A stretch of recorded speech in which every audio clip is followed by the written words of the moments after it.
South India shopping mall, the wedding మంత్ర, సరికొత్త wedding collection, south India shopping mall. Prism club లో జరిగిన వివాదంతో గత కొన్ని రోజులుగా ఎక్కడ పెట్టినా కల్పికా గారి పేరే వినిపిస్తుంది. అయితే ఈ వివాదంలో మొత్తం తన హక్కు కోసం ఆమె పోరాటం చేస్తున్నారు.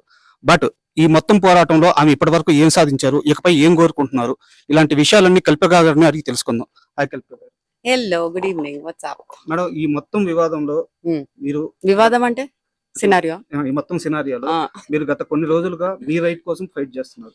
బట్ ఈ కొద్ది రోజుల్లో మీరు సాధించింది ఏంటి అంటే ఏం చెప్తారు?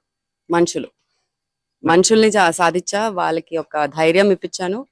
ఒక ఎవరు ఏ సిచ్యువేషన్ లో ఉన్నా మీకోసం మీరు వాయిస్ అవుట్ చేయడంలో తప్పు లేదు అని ప్రూవ్ చేశాను. ఈ ఒక్కటే సిచ్యువేషన్ కాదు, నేను చేసిన ప్రతి చిన్న చిన్న పోరాటంలో కూడా అదే నన్ను ఇన్స్పిరేషన్ గా చాలా మంది తీసుకున్నారు.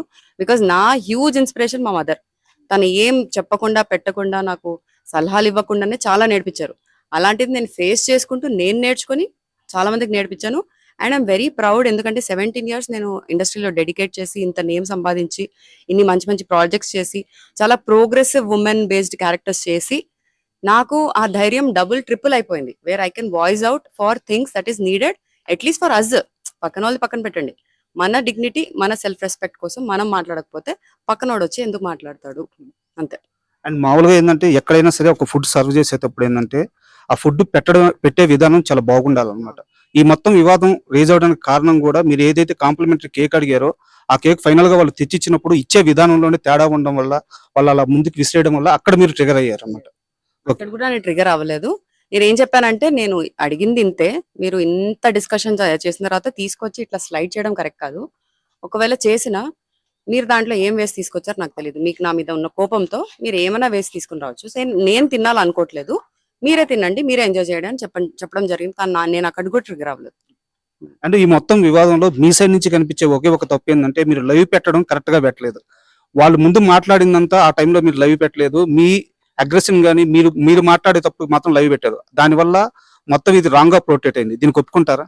No, I beg to differ. ఎందుకంటే నేను ఆల్రెడీ లైవ్ చేశాను. వాళ్ళ వైఫై నుంచి నేను లైవ్ చేయడం జరిగింది. అండ్ అదేంటి 1 hour లైవ్ జరిగింది. నేను పెట్టిన మీ వీడియో కాకుండా వాళ్ళు lights, fans, ACs, shutter and wifi అన్ని ఆఫ్ చేస్తారు. సో నేను చేసిన లైవ్ అది 1 hour లైవ్ కాబట్టి అది సేవ్ అవ్వలేదు, అప్లోడ్ అవ్వలేదు. లేకపోతే అంత ముందు నుంచి ఎవరెవరు నాకు చూస్తున్నారో అందరికీ అసలు ఏం జరుగుతుందో అంతా తెలుసు. నేను ఎంత ప్లెజెంట్ గా మాట్లాడడం జరిగిందో కూడా 1.5 hour కన్నా ఎక్కువ నేను ఆల్మోస్ట్ పేషెంట్ గా ఉన్నా. దాని తర్వాత నాకు కోపం కూడా రాలే. పవర్ ఉండుంటే అందరినీ తాట తీసేదాన్ని అన్న ఫీలింగ్ లో తప్ప ఇంకా నా కోపం కూడా లేదు, స్ట్రెస్ కూడా అవ్వలేదు, నేను ఏం ఫీల్ కాలేదు. ఆ మొత్తం అంటే ఈ మధ్య కాలంలో బాడీ గార్డ్స్ ఎవరైతే బౌన్సర్స్, బాడీ గార్డ్స్ ఎవరైతే సెలబ్రిటీల కోసం వస్తున్నారో వాళ్ళ బిహేవియర్ వల్ల చాలా ఇష్యూలు జరుగుతున్నాయి. దాని మీద ఇప్పటికే పెద్ద ఎత్తున చర్చ కూడా నడుస్తుంది. ఈ పబ్లో ఉండే బాడీ గార్డ్స్ కానీ వీళ్ళ గురించి మీరు ఏం చెప్తారు? ఇప్పుడు మాకు బాడీ గార్డ్స్ అనే కాన్సెప్ట్ వచ్చింది మా ప్రెస్ మీట్స్ కానీ, మా మూవీ రిలీజెస్ రిలేటెడ్ ఏదైనా ఈవెంట్స్ జరిగితే కానీ, అది కూడా పెద్ద పెద్ద స్థాయిలో ఉన్న యాక్టర్స్ కానీ సెలబ్రిటీస్ కానీ ఉండే. నాకైతే ఎప్పటి వరకు బాడీ గార్డ్ లా ఎవరు రాలేదు. కాబట్టి నేను ఫస్ట్ ఆఫ్ ఆల్ ఎక్కువ చెప్పాలనుకోవట్లేదు. సెకండ్, వాళ్ళ పని ఏంటి? జస్ట్ వీళ్ళని గార్డ్ చేయడం. ఆ బాడీని పెంచుకుంది ఎందుకు?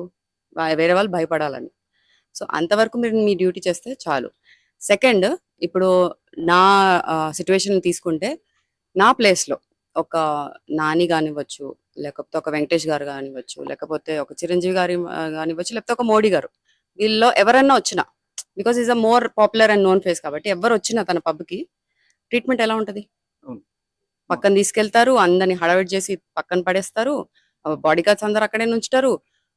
కుదిరితే డిస్కౌంట్ ఏంటి మొత్తం ఫ్రీ ఇస్తారు, లిక్కర్ ఫ్రీ ఇస్తారు, 10 మంది తీసుకుంటే వాళ్ళందరు కూడా ఫ్రీ ఇస్తారు. ఇంకా మళ్ళీ రండి అని కూడా చెప్పేసి బొట్టు పట్టి మరి పంపిస్తారు. బట్ ఇప్పుడు అక్కడ అలా జరగలేదు. అలా జరగాలని కూడా నేను ఎక్స్పెక్ట్ చేయలేదు. నాకు ఎవరు బాడీ గార్డులు ఏంటి, నాకు అండలు చాలు, నా మాటలు చాలు, నా చూపులు చాలు. నాకు point is not about the body guard. Point is ఎవరి డ్యూటీ వాళ్ళు పద్ధతిగా చేసుకుంటే ఎవరికి ఏం ట్రబుల్ ఉండదు. మీరు బతకొచ్చు, మేము బతకొచ్చు. అండ్ ఈ మొత్తం వివాదంలో మీ అగ్రెషన్ చూసిన వాళ్ళు కానీ, లేకపోతే మీ ఫైట్ చూసిన వాళ్ళు కానీ, మీ సైడ్ స్టాండ్ తీసుకొని మాట్లాడాలి అనుకుంటున్న వాళ్ళకు కూడా ఒక చిన్న అనుమానం ఏంటంటే కల్పిక అక్కడ డ్రింక్ చేసి ఉన్నారా అని చెప్పేసి ఒక క్వశ్చన్ రైజ్ అవుతుంది.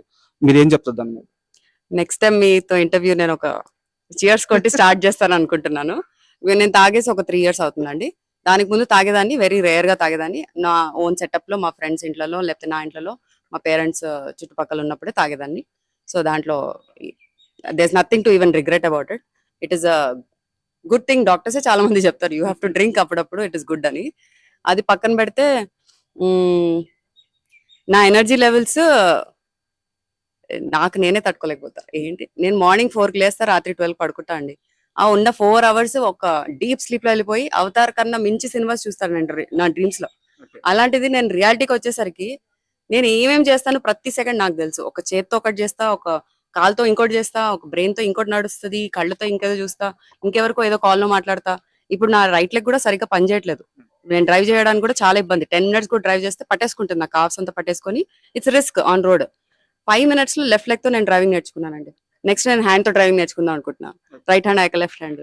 సో ఇంత క్రియేటివిటీ నాలో ఉన్నప్పుడు నేను ఈ బయట ప్రాపర్టీస్ కానీ, ఆల్కహాల్ కానీ, డ్రగ్ కానీ తీసుకోవాల్సిన అవసరం కూడా నాకు లేదు. ట్రై చేయాలంటే ట్రై చేస్తా.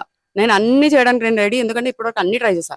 ఒక డాన్స్ నుంచి, ఒక స్పోర్ట్స్ నుంచి, ఒక స్విమ్మింగ్ నుంచి, ఏం ఆడితే అది అన్ని నేను ట్రై చేశాను. కాబట్టి ఇది ట్రై చేయడంలో నాకేం తప్పు అనిపించట్లేదు. ఒకప్పుడు నాకు ఒక ఫిల్మ్ ఆఫర్ వచ్చింది, సీతా ఆన్ ద రోడ్ అని. దాంట్లో స్మోకింగ్ హ్యాబిట్ ఉందని చెప్పి నేను మూవీ నో అని చెప్పడం కూడా జరిగింది. ఎందుకంటే నాకు మా డాడీకి చిన్నప్పటి నుంచి స్మోకింగ్ మీద పెద్ద గొడవ ఇది. మా డాడీ ఒక చైన్ స్మోకర్ ఉండే. సో మీరు చేయండి కానీ ఇంటి నుంచి బయటికి వెళ్ళి చేయండి అని నా ఇది. నేనేమో నా ఆయన ఇంట్లోనే చేస్తా అన్నారు. సో ఇప్పుడు ఆటోమేటిక్లీ హీ స్టాప్ స్మోకింగ్. అది వేరే విషయం. నేనేమంటున్నానంటే, నేను నిజంగా ఇన్ఫ్లుయెన్స్ అవ్వాలంటే నేను ఇంట్లోంచే ఇన్ఫ్లుయెన్స్ అవ్వచ్చు. నేను అక్కడ కూడా ఇన్ఫ్లుయెన్స్ అవ్వాలి. మూవీ కూడా నేను నో చెప్పడం జరిగింది. కానీ ఆ క్యారెక్టర్ నాకు చాలా రెజొనేట్ అయ్యి నేను నాలాగా నేను బిహేవ్ చేయగలుగుతున్నాను కదా త్రూ సినిమా, త్రూ ఆర్ట్. అలాంటప్పుడు ఎందుకు చేయొద్దు అని 2 days తర్వాత మళ్ళీ నేను కాల్ బ్యాక్ చేసి ఐ విల్ ఫేక్ సిగరెట్, నేను ఫేక్ గా నేను తాగుతా, నేను ఖచ్చితంగా చేస్తా, నేను రాయల్ ఎన్ఫీల్డ్ నేర్చుకుంటా అని 20 minutes రాయల్ ఎన్ఫీల్డ్ నేర్చుకోవడం జరిగింది. So I'm up for challenges and experiment. మీరు ఒక గుండు తీసి మీరు ఒక క్యారెక్టర్ చేయమండి, టక్కని చేసేస్తా, నాకు ఏం ప్రాబ్లం లేదు. అండ్ మీరు మూవీస్ గురించి చెప్పారు. గత 15 ఏళ్ళుగా 17 ఏళ్ళుగా మిమ్మల్ని చూస్తూనే ఉన్నాము. మీరు చేసే మూవీస్ కానీ అండ్ బయట సొసైటీ పరంగా మీరు చేసే సేవా కార్యక్రమాలు కానీ చాలా బాగుంటాయి. అండ్ ఈ మధ్య కాలంలో ఇంత బెట్టింగ్ యాప్స్ గురించి సోషల్ మీడియా ప్రమోటర్స్ చాలా మంది బెట్టింగ్ యాప్స్ ప్రమోట్ చేసి కూడా డబ్బులు సంపాదించారు. ఇలాంటి ఏ వివాదంలో కూడా కల్పికా గారు ఉండరు. కల్పికా గారు ఏంటంటే బయట సమాజంలో కొన్ని బాధ్యతలు నిర్వర్తిస్తారు, తనకు నచ్చిన సినిమాలు తీసుకుంటారు. బట్ బయటికి వెళ్ళలేక కొంతమంది మనుషులతో మాత్రమే ఆమెకు వివాదాలు వస్తున్నాయి. ప్రతిసారి ఇలాంటి వివాదం వస్తున్నప్పుడు ఇండస్ట్రీ తరపున పెద్దలు మీ సైడ్ ఎందుకు స్టాండ్ తీసుకోవట్లేదు? ఎందుకు స్టాండ్ తీసుకోవాలి? ఎందుకు స్టాండ్ తీసుకోవాలి? నేనేమైనా వెళ్ళి వాళ్ళని హెల్ప్ అడిగానా? వాళ్ళ వర్క్ వాళ్ళు చేసుకుంటున్నారు. నాకు నిజంగా వాళ్ళ సపోర్ట్ కావాలంటే నేను రేపు ఒక ఫిల్మ్ డైరెక్ట్ చేశాక, సార్ మీరు వచ్చి జస్ట్ ట్రైలర్ చూడండి సార్, లేకపోతే లాంచ్ కి రండి సార్, మీ 2 minutes టైం ఇవ్వండి సార్, అక్కడ సపోర్ట్ చేయండి అని అడుగుతా. That is a progressive way of asking support. నేను వాళ్ళేదో మిస్అండర్స్టాండ్ అయ్యి నా మీద వాళ్ళు ఏదో పగ పెట్టుకొని నాతో సీన్ క్రియేట్ చేసిన తర్వాత వాళ్ళ సపోర్ట్ నేను ఎందుకు అడగాలంటాను. నేను వాళ్ళ పనిలో వాళ్ళు ఉన్నారు. నాకు సపోర్ట్ కావాల్సిన టైంలో ఒక్కరు కాదు 100 మంది వస్తారు షేర్ఖాన్లు. సో అండ్ ఈ మొత్తం సినారియోలో మీరు ఫైట్ చేసింది ఏంటంటే మీ హక్కు కోసం ఫైట్ చేస్తే, ఇక్కడ ఒక లేడీ డ్రెస్సింగ్ గురించి కానీ, ఒక లేడీ ఏ టైంకి బయటికి వెళ్ళాలి, ఏ టైంకి వెళ్ళకూడదు, ఇలాంటి కామెంట్స్ అన్ని వినిపిస్తున్నాయి. ఈ కామెంట్స్ విన్నప్పుడు మీకు ఎలా అనిపిస్తుంది? ఫస్ట్ ఆఫ్ ఆల్ మనకి సాఫ్ట్వేర్ కల్చర్ స్టార్ట్ అయినప్పటి నుంచి మనకి నైట్ షిఫ్ట్ అనేది అందరికీ తెలిసిందే, తెలియంది ఏం లేదు. దాంతో పాటు చాలా మందికి జాబ్ ఆపర్చునిటీస్ పెరగడం జరిగింది. ఎస్పెషలీ ఉమెన్ బయటికి వచ్చి జాబ్స్ తీసుకోవడము, ఇంట్లో పోరాడైనా తీసుకోవడం జరుగుతుంది. అండ్ నిజంగా ఏమైనా జరగాలంటే దానికి ఒక నైట్ టైం అవసరం లేదు, ఒక డే టైం అవసరం లేదు, ఒక ఇల్లు అవసరం లేదు, ఒక ఆఫీస్ స్పేస్ అవసరం లేదు, ఒక బాత్రూమ్ అవసరం లేదు, ఒక షాపింగ్ మాల్ అవసరం లేదు. మీరు ఎక్కడన్నా ఏమన్నా చేయొచ్చు. ఎవరికన్నా ఇంటెన్షన్ బ్యాడ్ ఉంటే ఎక్కడన్నా ద్రోహం అవ్వచ్చు. సో మన బట్టలు బట్టి మీరు జడ్జ్ చేయాలనుకుంటే, నేను రేపు బుర్కాలో తిరిగినా, లేకపోతే బికినీలో తిరిగినా, లేకపోతే బట్టలు ఇప్పి తిరిగినా జనాలు ఊహించేది ఊహిస్తారు. మనం దాన్ని ఆపలేము. వాళ్ళు ఏమన్నా డిఫరెంట్ గా ఆలోచించాలంటే వాళ్ళంతరుగా వాళ్ళకి ఓన్ గా రావాలి తప్ప, మనం ఎంత స్పూన్ ఫిట్ చేసినా, ఇప్పుడు పేరెంట్స్ మనం పెంచేటప్పుడు ఇది అది అని చెప్పినా 10 చెప్పినా మనం ఒక్కటి తీసుకుంటామేమో, మిగతా అన్ని లైట్ తీసుకుంటాం. ఇది కూడా అంతే. వీళ్ళంతా ఇంకా grown up students, real life లో బతుకుతున్నారు, రియల్ సిచ్యువేషన్స్ ఫేస్ చేస్తున్నారు. సిచ్యువేషన్స్ నేర్పించేస్తాయి లైఫ్ ని వాళ్ళకి, మనం ఎవ్వరు ఏం నేర్పించక్కర్లేదు. మీరు ఇదివరకే చెప్పారు, కాకపోతే మా ప్రేక్షకులకు కూడా తెలియాలని అడుగుతున్నాను. ఈ మొత్తం సినారియోలో పోలీసుల వైఫల్యం అంటే ఎలా వైఫల్యం చెందారు కాస్త క్లియర్ గా చెప్తారు? ఐ మీన్ వాళ్ళ డ్యూటీ సరిగ్గా నిర్వర్తించకపోవడం, ఫెయిల్యూర్. నేను హోల్ సిస్టమ్ ఫెయిల్యూర్ అని చెప్పను డెఫినెట్లీ, బికాస్ చాలా మందికి చాలా సపోర్ట్ కూడా చేయడం జరిగింది. నేను ఎక్కువ ఫాలో అవ్వట్లేదేమో, but I know they are here to protect us, to help us, to support us in lot of ways. So అది కంటిన్యూ చేస్తారని కోరుకుంటూ, మిగతా వాళ్ళు who are not doing the duty right, వాళ్ళు కొంచెం దారి నుంచి తప్పారు కాబట్టి కొంచెం మళ్ళీ తిరిగి దారిలో వచ్చేస్తే అందరికీ హ్యాపీ. అండ్ ఫైనల్ గా ఈ మొత్తం సినారియోలో మీ ఫైట్ చేస్తున్న విధానం మొత్తం మీరు ఫైనల్ గా ఏం కోరుకుంటున్నారు? ఎలాంటి న్యాయం కోరుకుంటున్నారు? న్యాయం కాదు, ఈ రెవల్యూషన్ ఇలాగే కంటిన్యూ అవుద్దంటారా? సో కల్పికా గారికి ఫైనల్ గా ఏం కావాలంటే ఏం చెప్తారు? నాకు జనాలు కావాలండి. I'm for the people, by the people, of the people, literally. నాకు జనాలు చుట్టుపక్కల ఉన్నా ఉండకపోయినా నేను జనాల కోసం ఎగ్గబడతాను. నేను చిన్నపిల్లలతో చాలా టైం స్పెండ్ చేస్తుంటాను, పెద్దవాళ్ళతో టైం స్పెండ్ చేస్తుంటాను. మా ఫ్యాన్స్ అంటారా, ఫాలోవర్స్ అంటారా, they are like my love, మన ఫ్యామిలీ. ఇప్పుడు మీరందరూ కూడా నా ఫ్యామిలీ అయిపోయారు. సో ఇలా ఎవ్వరు, అందరిలో ప్లస్ మైనస్ ఉంటది. అందరిలో ఒక రాక్షసుడు, ఒక రావణుడు, ఒక రాముడు ఉంటారు. ఇన్ఫాక్ట్ రావణుడే ఇంకా చాలా గొప్ప అని చాలా మంది నమ్ముతారు. బట్ తన ప్రొజెక్ట్ అయింది, లేకపోతే తన పర్స్పెక్టివ్ మార్చి పెట్టేసి దాన్ని ఒక డిఫరెంట్ వేలో మనకి ప్రెజెంట్ అయింది ఆ స్టోరీ అంతా. అందరిలో ఉన్నప్పుడు నువ్వు దేన్ని ఎలివేట్ చేయాలనుకుంటున్నావో, నువ్వు ఎంత గ్రో అవ్వాలనుకుంటున్నావో, లైఫ్ అనేది నీ చాయిస్. ఒక కర్మ కూడా నీకు వచ్చి చాయిస్ చేయదు. What choice you are making is your karma. So నువ్వు అది ప్లస్ లో వెళ్ళాలనుకుంటున్నా, మైనస్ లో వెళ్ళాలనుకుంటున్నా, you have to face the consequences, you have to face the advantages, no matter what. So it is in your hands what you want to do about yourself, your life and people around you who matter to you. And final గా question, Bigg Boss లోకి వెళ్ళడానికే కల్పిక ఇదంతా చేస్తున్నారా? Yes, yeah yeah.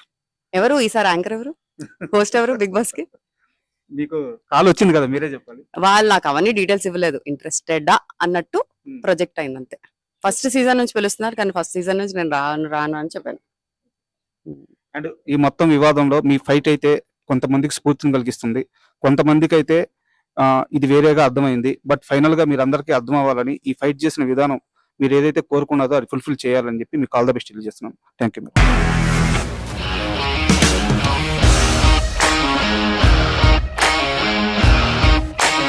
ఇండస్ట్రీలో commitment issues వస్తే నీకు కూడా వచ్చినట్టు? మార్నింగ్ తీసుకెళ్ళాడంటే కొట్టి పడేశాడు.